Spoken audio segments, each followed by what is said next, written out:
Months rolled by, and every morning Daniel would stop by before heading to the workshop, leaning on the shop's window frame like it was built just for him.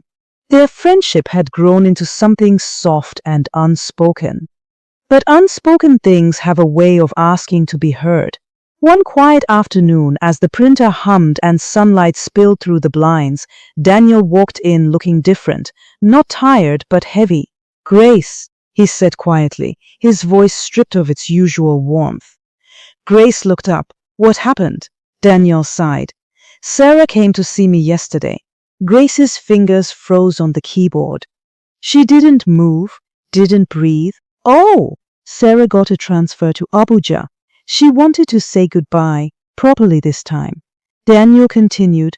Grace swallowed hard. "And you?" "I told her I'm happy for her," Daniel said, forcing a smile that didn't reach his eyes. "But I realized something." Grace tilted her head slightly. "What?" "That I wasn't waiting for her anymore," Daniel replied. Silence sat between them, not awkward, just full. Grace stared at Daniel, her chest tightening in ways she didn't understand, or maybe didn't want to.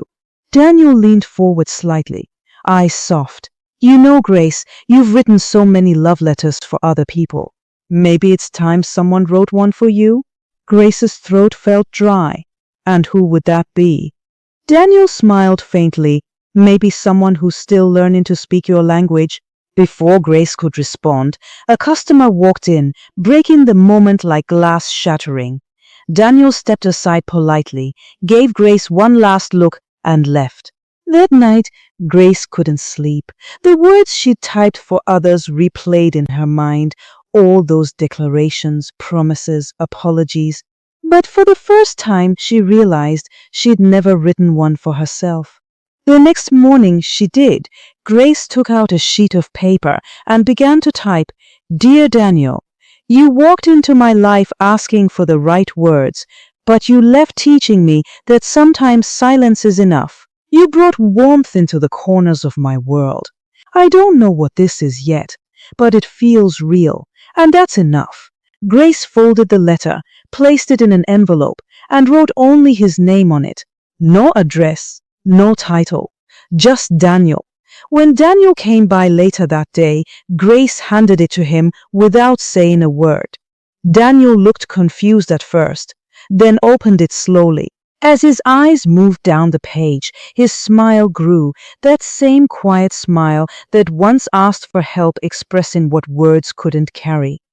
He looked up at Grace, a little lost for speech.